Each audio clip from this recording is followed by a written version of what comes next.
Greetings and welcome back to Room 303, AP English and our Roberts text. We are in the poetry section and we turn now to A.E. Housman's Loveliest of Trees, the Cherry Now, one of his most famous poems. Now, of course, we know Housman well at LearnStrong.net in 303. We've already worked with To an Athlete Dying Young as well as 1 in 20. That's the famous Don't Fall in Love line of 303.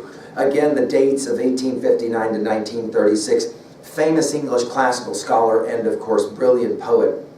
He is in many ways, right, loved, as we have said elsewhere, for those Shropshire lad poems, right? That is to say, there's a certain kind of disappointment in youth that's somehow tied to the English countryside. The poem we're working with here is poem number 2, Loveliest of Trees, the Cherry Now, from 1896. Let's just read the poem and do some fun mathematics, shall we?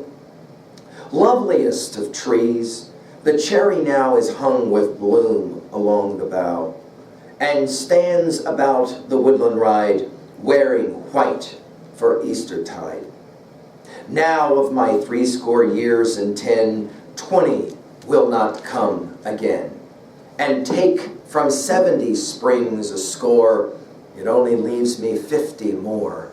And since to look at things in bloom, 50 springs or little room, about the woodland I will go to see the cherry hung with snow.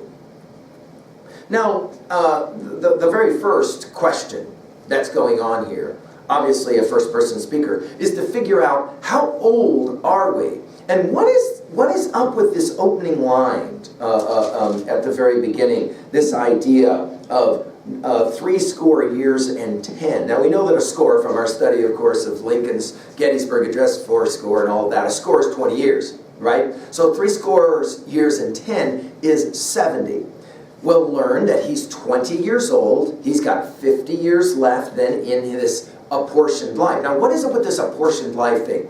Well, Housman is playing a very ancient game.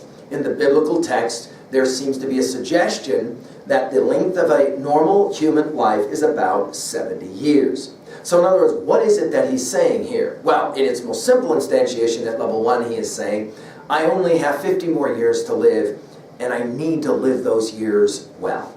Now, how do we get to that? Well, we get to that through an observation of nature itself. Why? 2 things. 1, notice at line 4, we are at Eastertide, the spring, a time of renewal. I mean, we think immediately of Shelley's Ode to the West Wind, if winter come, can spring be far behind? So here we are in the spring, a time of great renewal, a time of maybe calibrating what matters to an individual. And then 2, of course, the trees. Now for Housman, trees often matter in his poetry, and the idea here is that the tree is in bloom, but it won't remain in bloom forever. In the same way, the speaker of the poem recognizes that his life is important and in bloom, and therefore we think of Horace's Carpe Diem. It does come to mind here, no question. And of course, we finish with the idea of snow at the very end, hung with snow, and the idea of purity. In other words, our speaker is recognizing the value of the first 20 years, the importance of the next 50 years. And as we have said, to of course you, because you are right at 20 years, you're halfway to 40. And we have asked, what will 40-year-olds think of, or what will 18-year-olds or 19 or 20-year-olds think of you when you are 40? It's an interesting question, right? At 2A then for messages, obviously as we said, this is the seize the day Carpe Diem theme. You've only got 50 years left. You better get to work, right? At 2B, well, notice the diction in the language. I mean, it takes you a few seconds to figure out, and you have to know what score means 20, right? To be able to figure out what's going on here. We might say a lovely math problem. As well, notice the symbolism and the imagery that's a part of this poem. At 3A, obviously the Bible, we've mentioned that 70 years is the normal span of life.